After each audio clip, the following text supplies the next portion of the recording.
नमस्कार, India report में आप सभी का स्वागत है। बिहार में वैसे तो मुद्दों की कीमत होनी चाहिए, लेकिन मुद्दों की जगह हर बार चुनाव के वक्त जाति और धर्म की कीमत बढ़ जाती है। वैसे तो मतदान के ठीक पहले तक वहां की जनता मीडिया के सामने मुद्दों के आधार पर वोटिंग देने की बात दोहराती नजर आती है, लेकिन मतदान के ठीक दिन जो पैटर्न निकल कर आता उसमें जाति और धर्म सबसे बड़ा मुद्दा उनके लिए दिखता है। इस बार भी कुछ इसी तरह का पैटर्न दिख रहा है।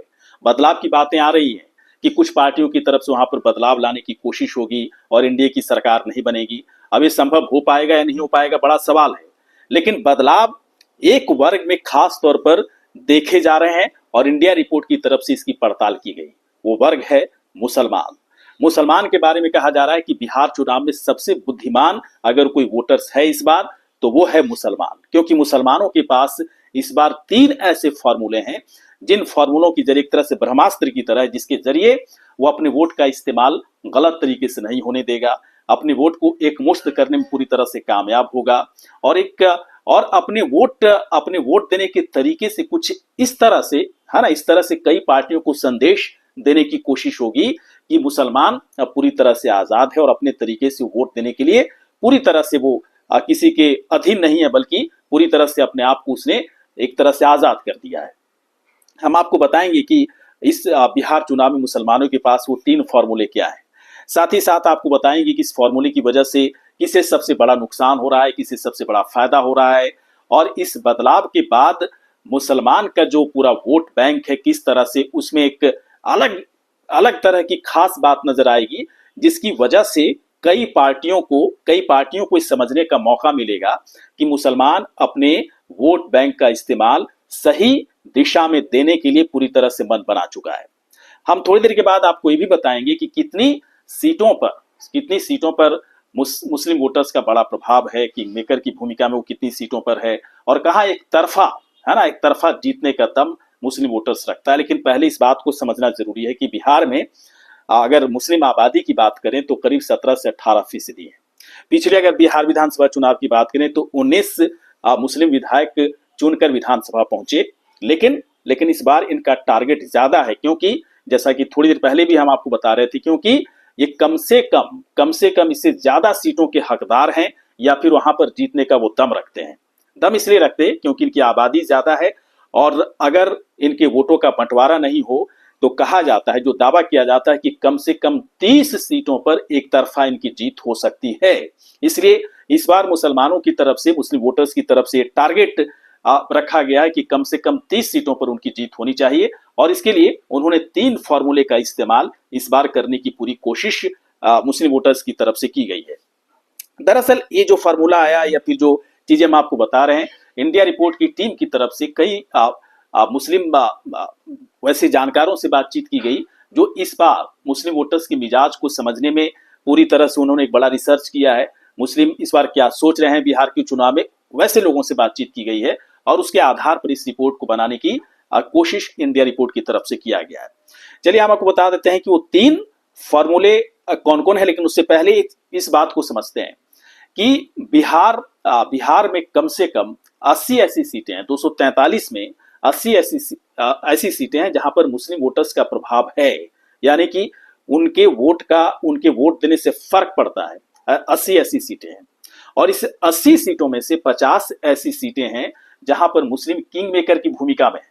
यानी कि अगर उन्होंने सोच लिया कि अगर इसे हम देंगे तो ये जीत जाएगा, लेकिन तो इसको नहीं देते, किसी और को देते तब वो जीत जाएगा, यानी कि उनके हाथ में है कि किसे वहां पर जिताना है, किसे हराना है। यानी किंग मेकर की भूमिका में 50 सीटों पर मुस्लिम वोटर्स हैं, और करीब 30 ऐसी सीटें हैं जहां पर मुस्लिम वोटर्स की आबादी ज्यादा है और अपनी अधिक आबादी की वजह से एक तरफा जीत हासिल करने का वो दम रखते हैं। और इसीलिए इस बार उनका टारगेट है कि 19 नहीं, बल्कि इस बार कम से कम 30 सीटों पर मुस्लिम विधायक को चुनकर भेजना है बिहार की विधानसभा में। लेकिन कैसे होगा, तो 3 फॉर्मूला उनके पास है। 3 फॉर्मूला क्या है? पहला फॉर्मूला है कि फुल सपोर्ट, है ना, फुल सपोर्ट किस पार्टी को देना है, तो AIMIM को फुल सपोर्ट करना है। मतलब फुल सपोर्ट का मतलब ये हुआ कि अगर ऐसा लगता है कि MIM की जीत वहां से पूरी तरह से संभव है तो किसी दूसरी पार्टी को वोट नहीं देने दिया जाएगा, बल्कि सिर्फ और सिर्फ एमआईएम को ही वोट दिया जाएगा।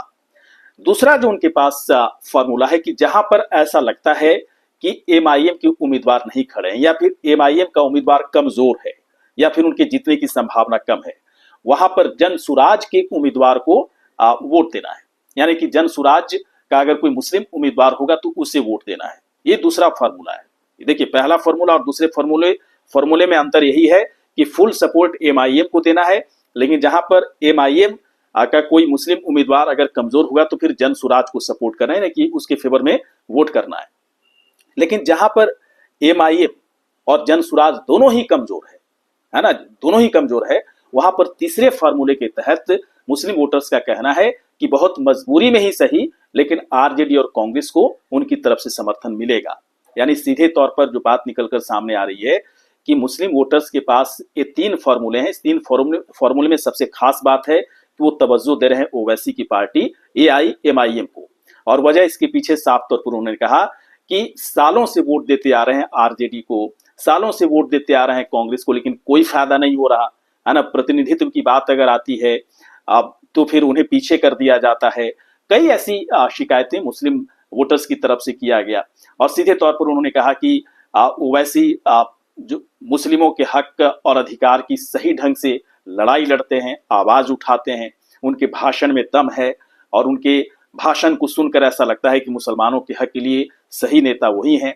एमआईएम को अपनी पार्टी की तरह देखते हैं, इसलिए फुल सपोर्ट की बात मुस्लिम वोटर्स की तरफ से किया गया, और उसके बाद ही किसी और पार्टी को तवज्जो इनकी तरफ से देने की बात कही गई।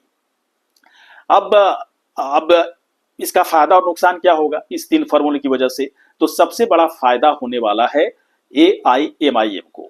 एमआईएम की तरफ से लगातार कहा जाता रहा कि महागठबंधन से अलायंस करने की कोशिश उनकी तरफ से लगातार होती रही, लेकिन कांग्रेस और आरजेडी की तरफ से तवज्जो नहीं दी गई, उन्हें लगाया नहीं गया। खासतौर पर लालू प्रसाद यादव, तेजस्वी यादव और उसके बाद राहुल गांधी पर मतलब एक तरह से आरोप ही लगाया गया एमआईएम की तरफ से कि उन्हें तवज्जो नहीं दी गई एमआईएम को महागठबंधन में शामिल करने के लिए। अब क्या डर है, किस तरह का डर है आरजेडी को, कांग्रेस को कि एमआईएम को शामिल नहीं किया गया? डर सिंपल सी बात है, एक बात तो समझने लायक है कि मुस्लिम वोट पूरी तरह से पलायन न कर जाए आरजेडी और कांग्रेस से। इसका एक बड़ा डर इन दोनों नेताओं को है। शायद एक बड़ी वजह इसलिए रही कि मुस्लिम वोटों को बांटने का एक रास्ता हमेशा के लिए खोल कर रखा जाए आरजेडी और कांग्रेस की तरफ से, लेकिन मुस्लिम वोटर्स कह रहे हैं कि हम लोग समझ चुके हैं, और समझने के बाद इस तीन फॉर्मूले के तहत इस बार मुस्लिम वोटर्स बिहार में मतदान करेंगे। फायदा, सबसे बड़ा जो फायदा होगा इस तीन फॉर्मूले की वजह से, सबसे बड़ा फायदा होगा एमआईएम को, ओवैसी की पार्टी एआईएमआईएम को, और उसकी तरफ से एमआईएम की तरफ से ऐलान भी किया गया है कि करीब 100 सीटों पर उसके उम्मीदवार खड़े किए जाएंगे। अब कितनी सीटों पर जीतने की संभावना एमआईएम की है, वहां पर फुल सपोर्ट मुस्लिम वोटर्स की तरफ से उन्हें दिया जाएगा। उसके बाद अगर फायदे की बात करें तो जन सुराज को भी फायदा हो सकता है, जहां पर एमआईएम के उम्मीदवार कमजोर होंगे, क्योंकि जन सुराज भी भारी संख्या में मुस्लिम उम्मीदवारों को टिकट देने का काम कर रही है, जन सुराज पार्टी भी।